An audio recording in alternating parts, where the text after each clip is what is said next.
This announcement today recognizes that Empire actor Jussie Smollett took advantage of the pain and anger of racism to promote his career.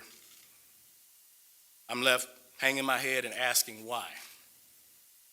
Why would anyone, especially an African-American man, use the symbolism of a noose to make false accusations? Bogus police reports cause real harm. They do harm to every legitimate victim who's in need of support by police and investigators, as well as the citizens of this city.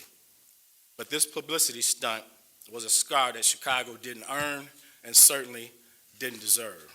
This stunt was orchestrated by Smollett because he was dissatisfied with his salary. So he concocted a story about being attacked. But my concern is that hate crimes will now publicly be met with a level of skepticism that previously didn't happen.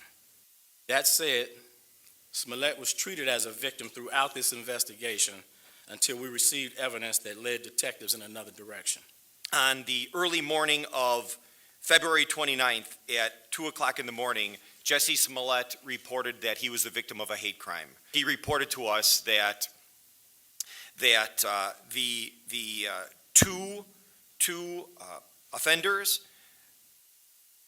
yelled racial and homophobic and political statements at him and beat him, put a noose around his neck, and threw bleach on him, and then fled from the area. We quickly found two persons of interest on video that we believed were the likely offenders in this case. We then started searching the area for video cameras and witnesses that could help us with our investigation. We then started tracking these two persons of interest backwards to where they came from. We tracked them to going to O'Hare Airport and jumping on a flight to Nigeria. We were able to locate and identify these two individuals, these two persons of interest, when they entered back into the country at customs.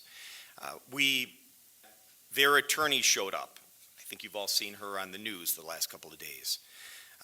She came to us and after speaking with these two people of interest, she said that something smelled fishy. She did not think that they were the offenders as were reported. After approximately 47 hours of them being in custody and hours of them meeting with us and telling us their story and documenting their story, did we release them without charging, and I classified them no longer as suspects or persons of interest. It was at that time that we locked in both of these witnesses to the grand jury. I'm told they did an excellent job, and then the state's attorney's office approved charges against Jussie for the class 4 disorderly conduct false police report. We met with Jussie's attorneys, and we arranged for him to turn himself in, and as you all know, he turned himself in at 5 o'clock this morning in the 1st District in Chicago.